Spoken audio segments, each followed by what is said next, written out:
Well, a quick introduction. So Martin is going to be with us. I don't think Martin needs any introduction. I think we all know who he is. Might need a bit more of one. I've been doing Scala for a few years now. I'm currently employed by JPMorgan. And Martin and I are going to give a talk today, a live coding session on capture checking. Now, it's a bit of an odd pairing, Martin, I, two people doing live coding. So there's a backstory to that, which I'm going to give you by way of introduction to the talk. See, I had no intention of ever writing a talk on capture checking. I had no intention of learning capture checking.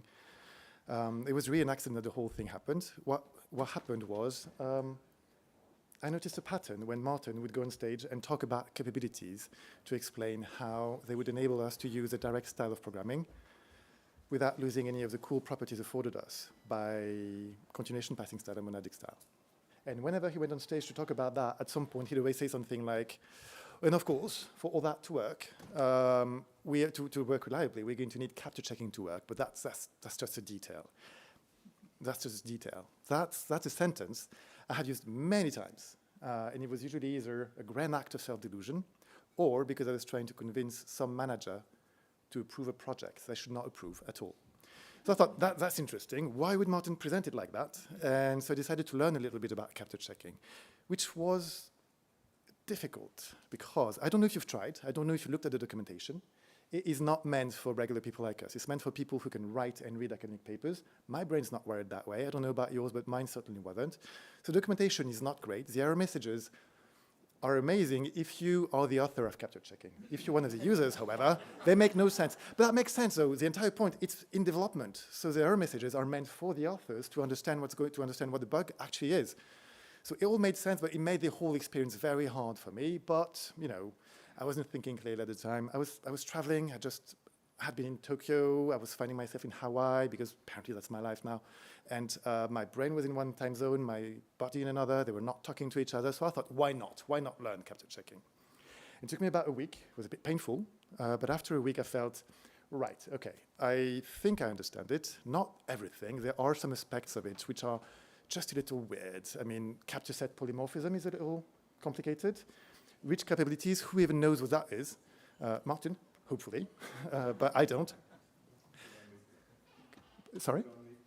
Oh, great. Well, that was actually also my conclusion. That I have understood everything I need to understand to use capture checking, not necessarily to implement it or to implement libraries using it, but if I encounter it in the wild, I'll know what I'm doing. And I also thought, well, I think I actually have the bones of a story. If I were to explain that to someone, I know how to explain it to them, which is usually a good sign, because when you feel that you can explain something you just learned to someone, A, you're usually wrong. You can't. You still need to learn a little bit more about it. But B, if you feel you can explain it, you're on the right track, because explaining something to someone is when you truly understand it. And at that point, I thought, well, that's it. I understand capture checking. Let me move on to the next thing. I'm going to study something else, maybe something monadic for a change of pace. But at this point, somebody from the Krakow Scala meetup sent me an email saying, we're having a meetup. We're having an event. You're going to meet in town. There's only going to be a few of us. Why don't you come and give a talk? It'll be fun. So I thought, usually takes me between 7 weeks and 7 months to write slides. I have about 7 days. That's not going to work. Why don't I do live coding? Now, anybody who's seen me live code knows I'm terrible at it. That's going to be a fun 40 minutes for you. But I thought, there's only going to be a few people. What could go wrong? Let me just do that. And then I also thought, well, I don't have a story. I don't know what I'm going to explain. I have 7 days to come up with a story. During these 7 days, I'm going to be traveling. I'm going to be working, hopefully getting some sleep at some point. I'm just not going to be able to come up with something convincing. Why don't I improvise?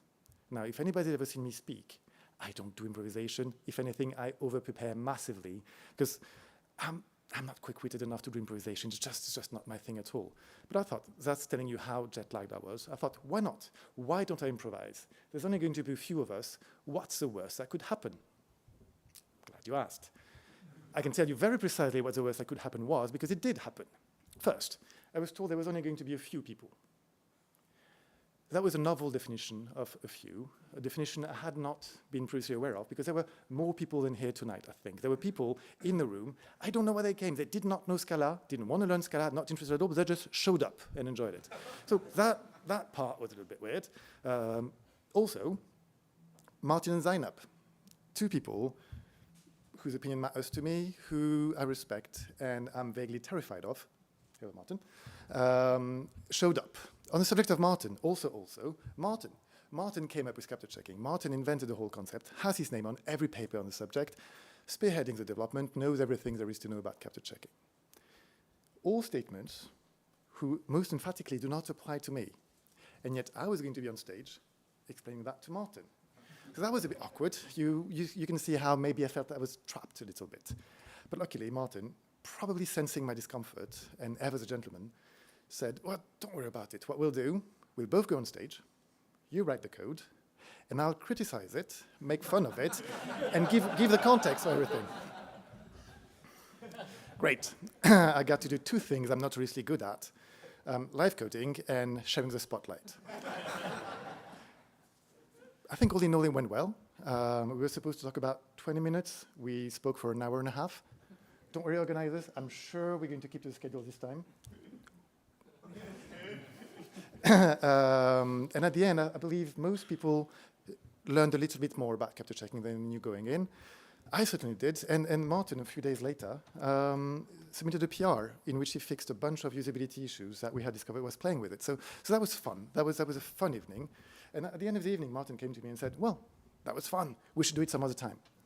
To which I replied, yeah, we should. It's just such a shame that I had been rejected from Scala days. Oh yeah, interesting point for this story. I had just learned that I had been rejected from Scala days, and I was not at all salty about it. Then Martin said, well, we'll see about that. I guess we have. And so this is what we're doing tonight, this morning. Sorry, didn't sleep much yesterday. I'm going to live code, hopefully not on a blue screen. Yeah, there we go. I'm going to live code everything that I have learned about capture checking, which is obviously not everything there is to learn about capture checking, but I would argue it's enough to use capture checking. And Martin is going to answer your questions. So if you have questions, don't wait for the end of the talk, because I'm not going to get to finish, so you won't have time for the questions. If you have them, ask them as we go. Otherwise, you're not going to understand the rest of the talk anyway. So Martin is here to answer the questions that I'm not qualified to answer, which is pretty much all of them, and give context for some of the decisions. And at a few points, I'm going to make criticisms on some design decisions that have been made, and Martin is going to tell me why I'm wrong and I should be ashamed of myself. So that's going to be the plan for today. Right, let's get started. Does anybody here know what problem we're trying to solve with capture checking?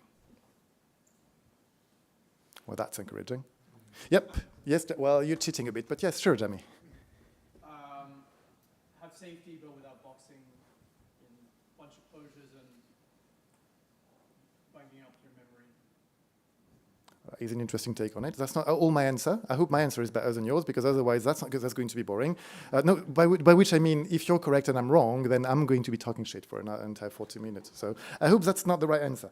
But before we say what problem capture checking is, what is capturing? Because if we're checking for capture, surely we must understand what capturing is. So I'm going to show you that. X is a variable that we're going to capture. And let's say that we have a function that takes an int and does x plus y, for example. So here, x is being captured, which we can see by, if I later were to print f of 2, that should print 3, makes sense, because x is captured in the body of the function and carried around with f. So we say that x has been captured by f. Is that a problem? Is there an inherent problem to capturing x like that? No, of course not. You have all written code like that. You have all seen code like that. This is basically how partial application works, isn't it? And partial application is a good thing. We like it. So there's nothing inherently wrong about capturing values. It's fine. There can be a problem because one of the effects of capturing a value is that it escapes its intended scope. Well, let me clarify that statement with some code.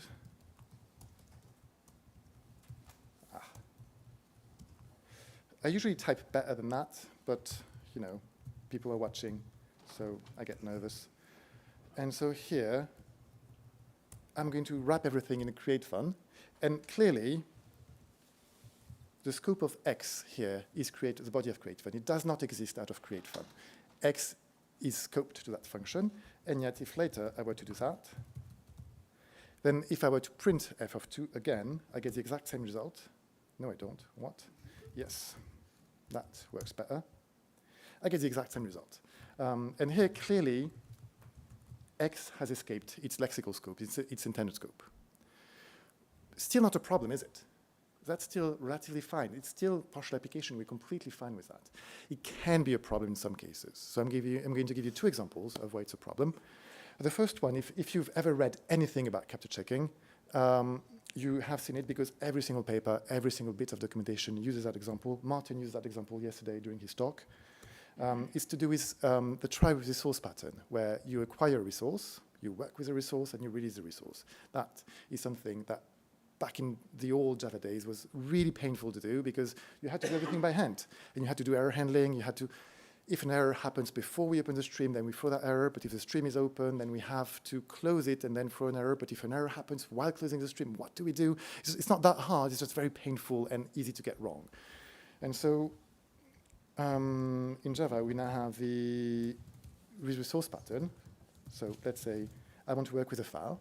I take the name of that file and a function which, given an output stream, it's just a stream and a resource that I've opened, returns some t. And the way that works is the first thing we do is resource acquisition. So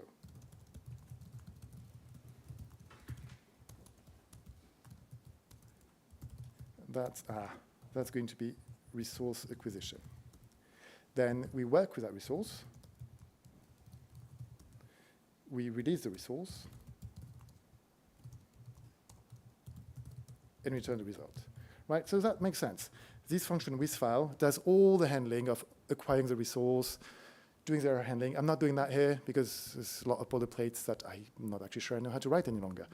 And it doesn't really help my point. But we have this. This is fine. You have seen that if you're doing Java. You might have even implemented yourself.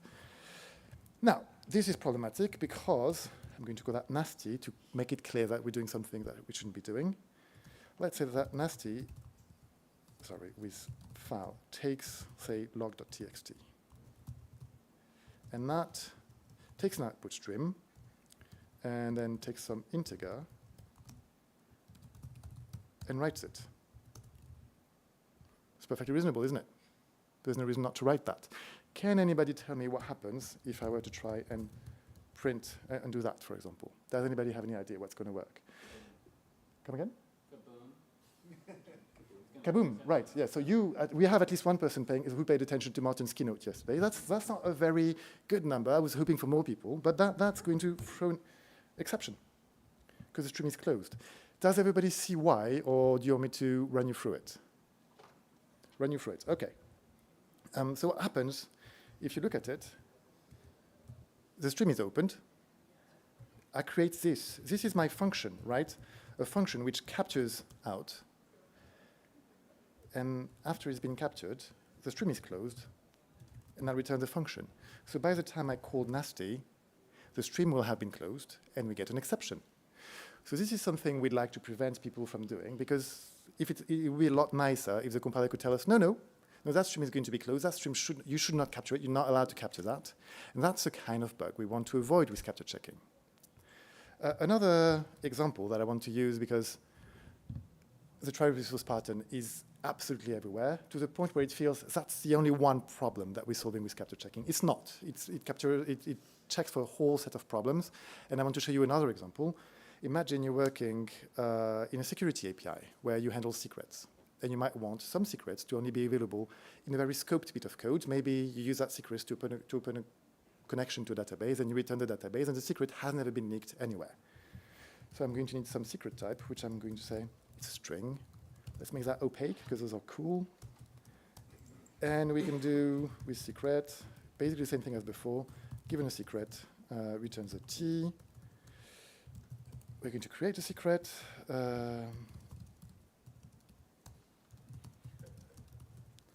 No, you didn't think I was going to go all the way through, did you?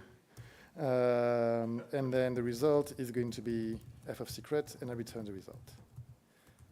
So here, clearly, the secret is scoped to that, and we don't want it to escape, because if it escapes, then some other people are going to be allowed to see the secret. Obviously, if I were to do something like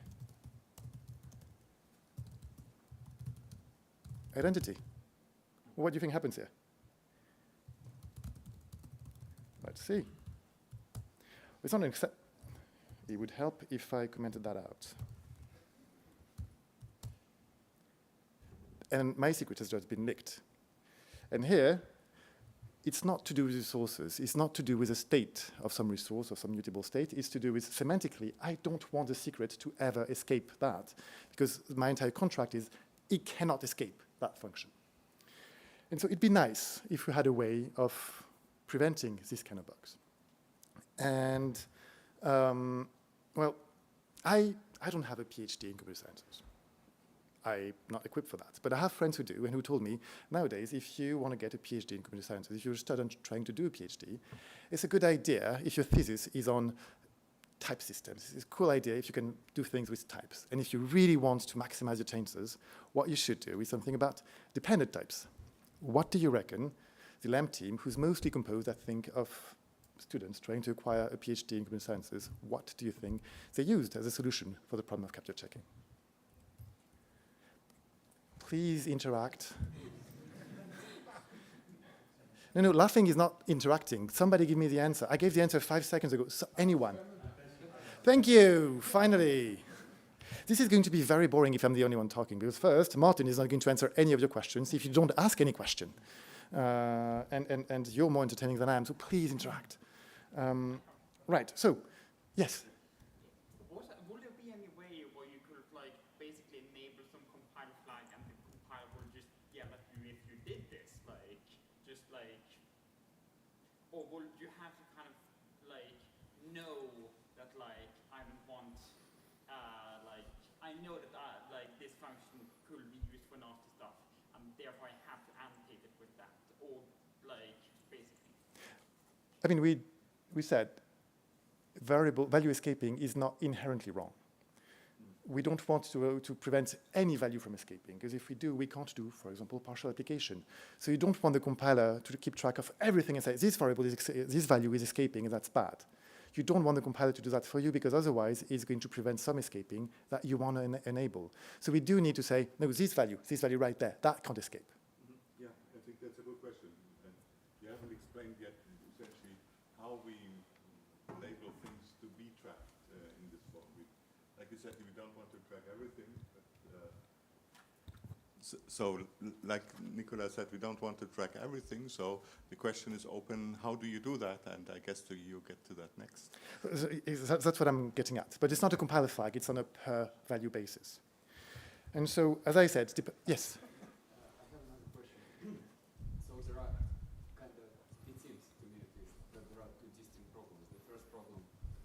Yeah, sorry. Oh my God, that's so loud. Yeah. For me, it seems like there are two distinct problems, and I just want to know, like, if I'm right or not. So the first problem is the problem of ownership, like the output stream gets referenced from inside of a function, but function doesn't really own it. So, and this way, it kind of escapes the scope, and it should be moved into function, ideally, and would not be available, like, outside of a scope. So that's one of the problems, right? Absolutely. And the second problem is lifetime problem, right? So the secret should be somehow annotated with some sort of lifetime, so it cannot be, so it would be destroyed on the exit of a function and cannot be passed like outside of it. I believe that's correct. However, you're using the term lifetime, which leads me to believe you're very familiar with Rust. I'm not, so... Me neither. Oh, okay, good. Well, I'm not entirely sure what a lifetime is in Rust. I've learned borrow checking, and then I got bored, and I didn't go any further. So I don't know about lifetime, but what you described seems about right. Like, the point is, so secret, it just, when encounter function like termination, it just disappears. So you can... That's the idea, yeah.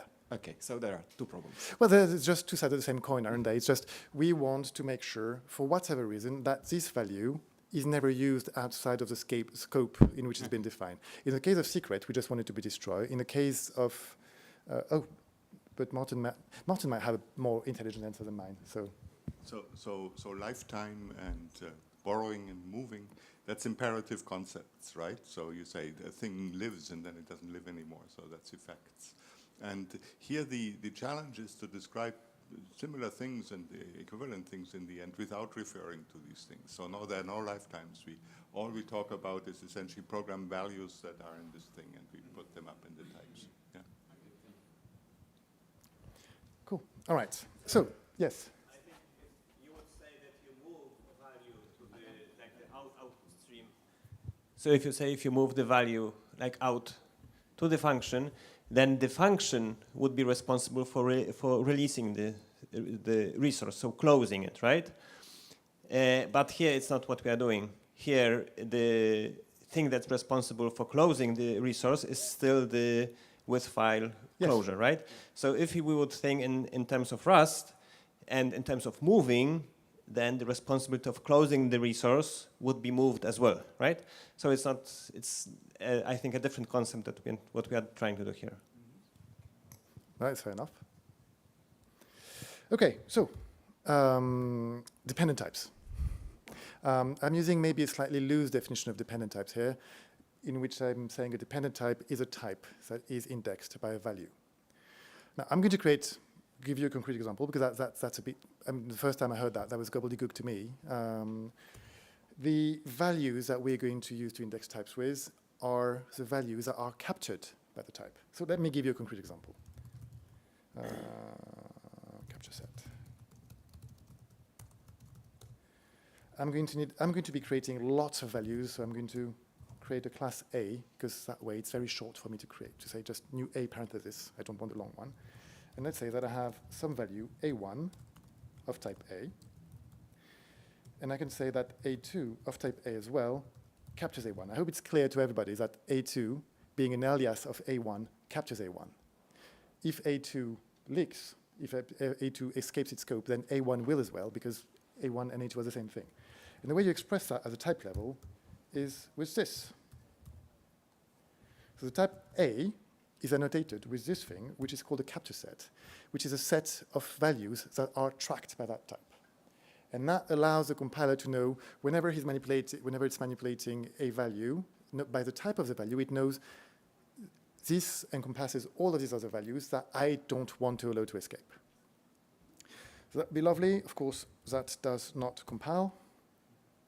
And it's saying A1 cannot be tracked since its capture set is empty. Which, that sounds reasonable in the face of it. A1, if in order to be tracked, I need to have a capture set, why not? It's a bit of a cyclical definition, isn't it? Because if A2, in order to track A1, requires A1 to track something, then I could create A0, for example, that A1 tracks. But then A0 needs to track something as well. And down the rabbit hole we go, and we never stop.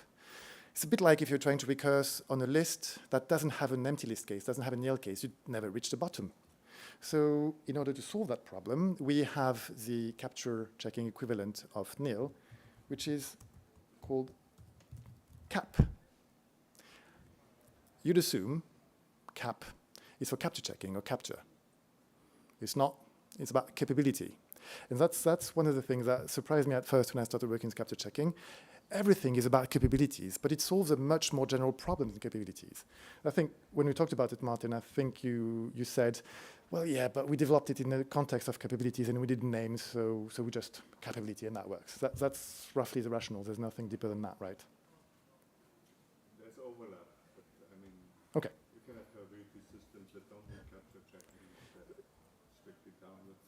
So there's large overlap, but I like capability because it's less technical. Okay. And now that I have yes. Are these names final, or are they still subject to change before they are like officially released in a future Scala compiler versions? What you see here is, I think, the final word, I would say, on this. Yeah. There was talk at some point about changing the syntax. Has this as a final syntax as well, right? Okay. Okay. So. And now that I have annotated with cap, everything works and compiles again. So that's fine. And just before we go any further, I'm going to show you that this actually solves a problem. If I were to say here, for example, that output stream is tracked. So, right, one thing I must say, when you say that some type captures cap, that means that type must be tracked. I don't care about making sure cap doesn't escape. Cap is a global value. It has escaped already by definition. It can be accessed from everywhere. What that means is the output stream is tracked. It cannot escape. We don't want to allow it to escape. And just with that simple annotation, this stops compiling. That is not the most friendly of our messages. I think the important bit, I mean, there's the universal root capability, which seems to imply there's more than one. What? I don't understand that. I don't even understand where that name came from. Why do we know the name of the parameter? Why is it a dependent of that function? There's a lot going on here. Okay. Oh, okay. Because you wrote the closure out arrow, so. But it's not part of the type, is it? Yeah, but it's part of the closure that you pass to nasty. Right. And then the type it will make up, it says, well, that's a dependent function type. Okay. And since you already named the parameter, I'm going to use the same name because otherwise it would just be gobbledygook with x $0 or something like that. I mean, I'm not complaining at all. It's a lot better to have out than some variable. Right. But I was a bit taken aback by that. Yeah. So, but this whole massive error message, I think, is saying out is escaping, and you said it shouldn't, so I'm going to not compile. That's more or less what it's saying, isn't it? Yeah, the one thing here which is sort of really useful is the second to last line, which says, note that capability out cannot be included in the outer capture set S3. And then you look up S3 and you say, okay, that was where the T was. And because the T gets instantiated to int arrow S3 unit. Yes. And you say, well, yeah, no, the F is local, or the out here is local, so it can't be included. But I agree. I mean, right now there's a lot of info, and part of that info is that to say, well, when we get a bug report, see a problem, to say, hey, what the heck is going on? We want to be as detailed as possible. But in the lately, well, this thing is moving fast. So in the version that's merged from yesterday, tonight, this morning, at least we have swapped it so the note appears higher. Sorry. So you get the note first, which is the interesting one, and then the boilerplate, which tell you the stuff later on. Because just for the story, I am using the nightly for live coding session, which is maybe a bit over-enthusiastic. But it turns out, so everything, Martin said yesterday that the standard library was going to be merged with capture checking annotation. It was merged, but Scala CLI was not updated. And I think we know who to blame. He was doing it at 1:30 this morning. No. We're not at all blaming him. The problem is we have too many moving parts now. We also changed the publishing of the nightlies to be local and no longer on Maven because we thought that would be an abuse of Maven to publish nightlies every nightly. So they're now on a different site, and Scala CLI doesn't know about that. So Scala CLI picks up the latest on Maven. That makes sense. That's the problem. More on that in the next talk. Okay. Yes. Does cap mean no capabilities or all capabilities? Or what all capabilities. Okay. So it's kind of the opposite of nil. Sure. It's like nil in the sense where you're saying, well, that's a bottom case. That's a case where I stop recursing. But if so A1 captures all capabilities, but A2 only captures A1. I'm sorry, I was just told that we had 10 minutes left, and I have about 15 minutes left, so I didn't pay attention to the question. Please ask your question again. So A1 captures all capabilities, but A2 captures only A1. Does that, how does that make sense? Well, I'm apparently not going to get the chance to get there, but there's a transitive property to capture sets, which says that if A2 captures A1 and A1 captures cap, then A2 captures cap. Okay. So if I want to know what actually gets captured, I have to fully transitively. Yes. Okay. Which really did my head in when I found it out, because it means you can drop some values from the capture set, which never happened, but it makes sense if you think about it.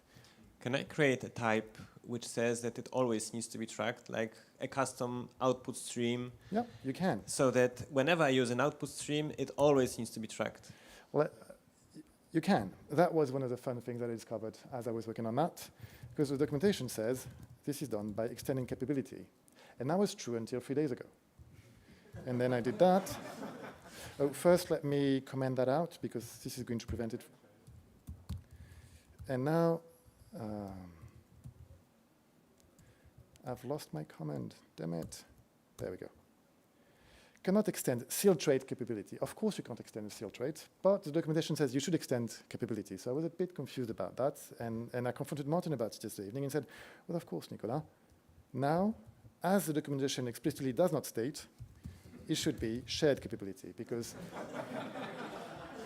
so this is a bit unfair of me. If you know about the secret documentation websites that includes all the nightly stuff, it says so, but I didn't know about that website. Now there's a reason why it's shared, because there's a non-shared one. We don't have the time. I mean, I'm not even going to get to do, we're not even doing 20% of what we plan on doing. That was,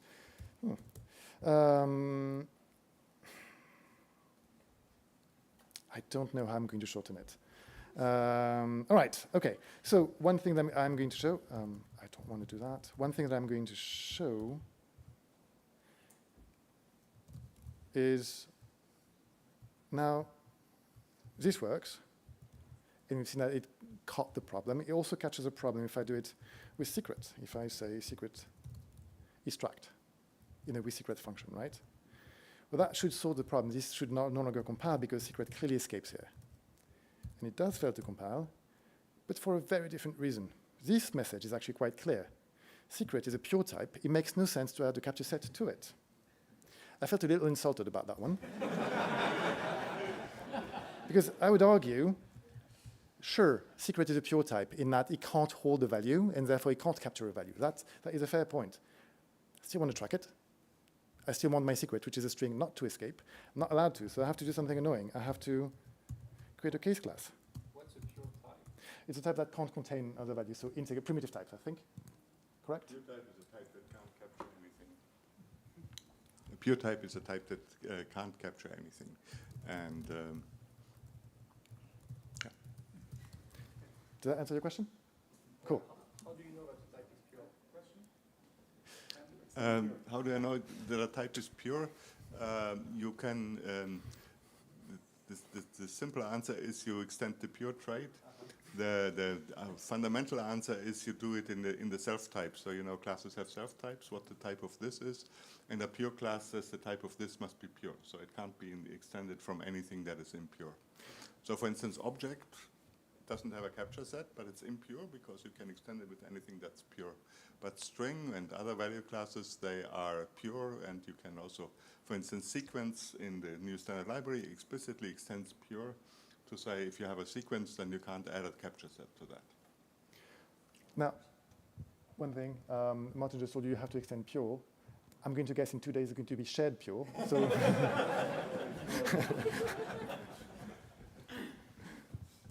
So is the reason why this code didn't compile when it was an opaque type before because like the opaque type was in the same scope, or is it because like opaque types are always pure? no, it's because string is pure. It's the underlying type. But it should know about it. Yeah, it knows pure. It's in the same scope, we're in the same file, so therefore it knows about it. That's my interpretation anyway. Martin is noting that's the reason. Well, I'm sorry? Wouldn't you just put the opaque type in an object and then it won't be in the same scope? That should work. I haven't tried it, but that should work. What I do here is clearly the compiler is telling me, well, you want to capture a string and you're an idiot for wanting to do that. Slightly insulting, but fair enough. I'll play by your rules. So I've made it into a case class, which is a little annoying to have to do, but it still works. The organizers have been making frantic signs about how we're basically done. So I'm very sorry about that. I had quite a bit more to say. I haven't explained how that worked. I wanted to show you all the rules for the capture set. I wanted to show you how values made it to the capture set. And I wanted to explain why that works. But we have another 3 minutes, was it? 5. So I would say if you have questions, shoot, because in 5 minutes I'm not going to have the time to show you anything interesting. Okay. I think Martin is saying, I'm the boss, and if anybody tries to get me off stage, they're going to get fired. Let's do that. Something a little weird that you may have noticed here, which is quite interesting. It is key to understanding how capture checking works. Here, out, let me give it a concrete type. Is of type output string. F here takes an output string capturing cap. And yet I get to pass out where another type is expected, because output stream and output string capturing cap are different types. And a type checker should tell you, these two types don't match, therefore this shouldn't compile. It doesn't. It's very happy to accept that. Now, in Scala, the way we have of saying, well, these two types are not the same, but they're compatible, is subtyping. And so here, there's clearly a subtyping relationship. We're saying that a non-capturing type is a subtype of a capturing type. Actually, the rule is a bit more complicated than that, a bit more interesting. It's got to do with subsets. So if I'm going to do subsets, I'm going to need a bunch of variables. Let's say A1, A2, which is also tracked. And I can say that A3 tracks A1, because it's an alias for A1. So all that makes sense. There's nothing surprising, nothing we haven't seen here. However, I can also tell the compiler, actually, A3 is of type A1, A2. Captures A1 and A2. And that's going to compile. It doesn't compile, but because I forgot to comment out that bit here. And now that should compile. I hope it compiles. It does compile. And so here we're saying A3 actually captures more than what I know it captures. But if you think about it, that makes sense, right? With capture checking, what you want is to prevent some values from escaping. And that's the entire point. So a value should never drop out of the capture set, ever. Because if it drops out of the capture set, then it can escape. Adding new values, though, why not? I'm still guaranteeing that A1 is never going to escape. So one of the rules of subtyping, which I believe the term is subcapturing, is if two equivalent types, so output stream, for example, if one has a capture set that is a subset of the other's capture set, then this one is a subset of the other. Here, A3 is a subset. A3, which captures A1, is a subset of something that captures A1 and A2. Can I ask a real quick question? Is it a set or is it a list? Because like Martin yesterday. It's a set. Okay. Another thing that might be worth mentioning, that's a lot of writing cap. Obviously, there's some syntactic sugar for it. It took me a while to understand why it was like that, but how do you pronounce that character? So that's how I used to pronounce it. And then I learned LaTeX, and I started to pronounce it hat. And then somebody, I think is Nguyen here, there you go, hey Nguyen, told me, actually, if you think about it, that's not pronounced hat, that's pronounced cap. And I went, oh, that makes sense. And so this says cap, doesn't it? And that's maybe one cap too many. And so the syntactic sugar is just, we just say cap.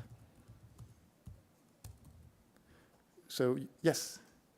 More of a detail, but did you consider other syntaxes or include those? So I didn't, because I have nothing to do with the development of that. I'm just, but Martin might. So no, syntax before which we discarded. So, yeah. What was it like? I think the point is, that was a mistake, and let's never bring it up again. Yes? Would you remove unit line 46 B's capabilities be inferred because you're returning A3? I don't know if I still need that. Let's check, because I didn't put that before, and the error message that I got were absolutely impossible to understand. Let's see if that's changed. I don't need unit anymore. When next time I give this talk, I won't put unit everywhere. Thank you. What's the type of subset now? Beats me. Is it A or A? Well, that is an interesting one, isn't it? Because I'm going to guess it's A capturing cap. Yeah. The reason for that, and that's actually important. That's important because that explains everything else. Yes, Martin. Can you do a print with the CC and minus X print CC the whole thing?